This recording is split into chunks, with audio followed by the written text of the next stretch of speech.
Olá, tudo bem, pessoal? Bom, já tem muito tempo que eu não posto aqui no canal, né? Eu prometi para os meus alunos que agora eu vou voltar com a frequência de vídeos aqui, tá?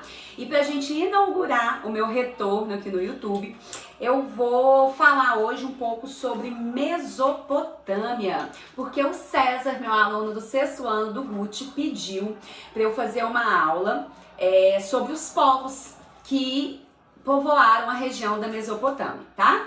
Então, é o capítulo 10 que a gente estudou e que vai cair na prova dessa semana, tá bom? Então eu vou fazer um resuminho aqui pra vocês sobre os povos da Mesopotâmia.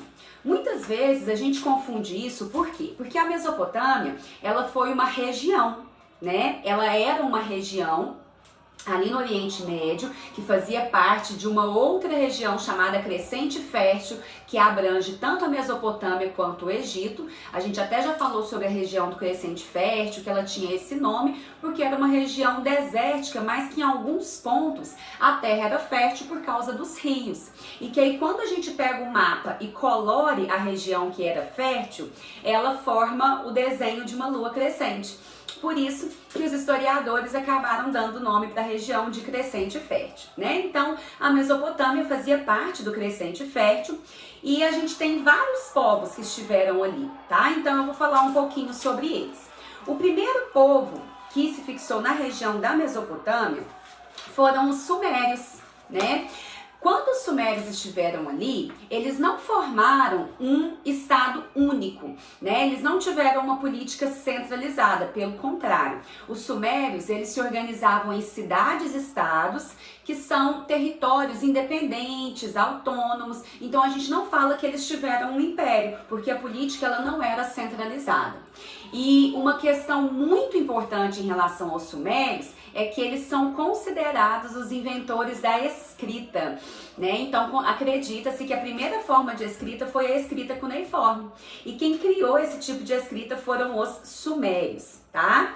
Eles tinham um poder teocrático, assim como a maioria dos povos da antiguidade, ok?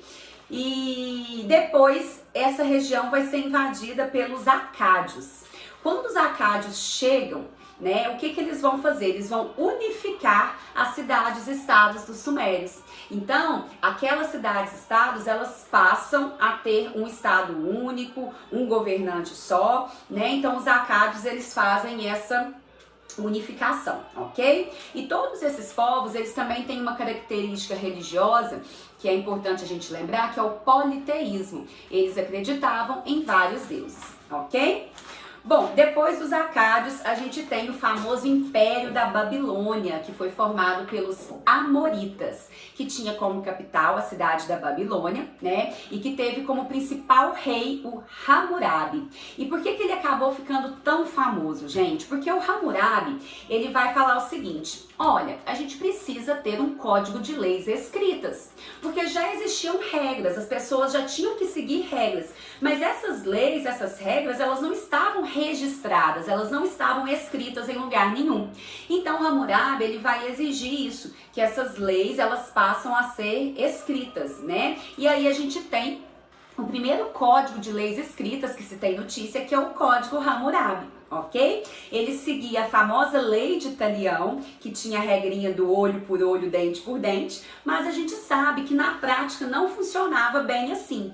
Por quê? Porque a pena, ela dependia do grupo social ao qual aquele infrator pertencia. Então, por exemplo, quando o escravizado cometia um crime ou quando o nobre cometia um crime, a pena era diferente, né? Porque era uma sociedade que tinha uma hierarquia social, então aqueles que estavam mais acima da pirâmide, eles sofriam uma pena, digamos que mais leve em relação àqueles que estavam abaixo, ok?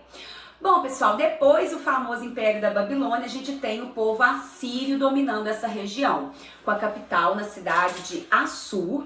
E os assírios, eles tinham uma característica que eles eram muito violentos. O principal deus que eles cultuavam era o deus Assur, considerado o deus da guerra, tá? Então existem várias fontes que comprovam que os assírios, eles realmente eram muito violentos e causavam terror ali na região, ok?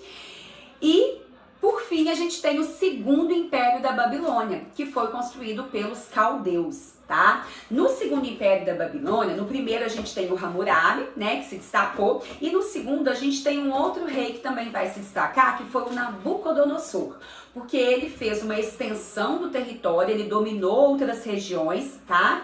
E ele também mandou construir os famosos jardins suspensos da Babilônia. A sua esposa, ela gostava muito de flores, ela adorava plantas, então, para agradá-la, ele mandou construir um jardim maravilhoso, que é considerado, inclusive, uma das 7 maravilhas do mundo antigo, tá? Depois eles começaram a disputar, houve uma disputa do poder dentro do segundo império da Babilônia, e essa disputa de poder acabou enfraquecendo o império, o que possibilitou a conquista dos persas, né? Os persas chegaram na região e dominaram a Mesopotâmia. Bom, eu tenho então aqui, né, fiz aqui para vocês um resumão, bem rápido mesmo, dos vários povos que estiveram na região da Mesopotâmia, tá bom? Bons estudos, eu espero que vocês tenham gostado e que eu tenha conseguido ajudar vocês um pouco com esse resumão, ok? Beijo!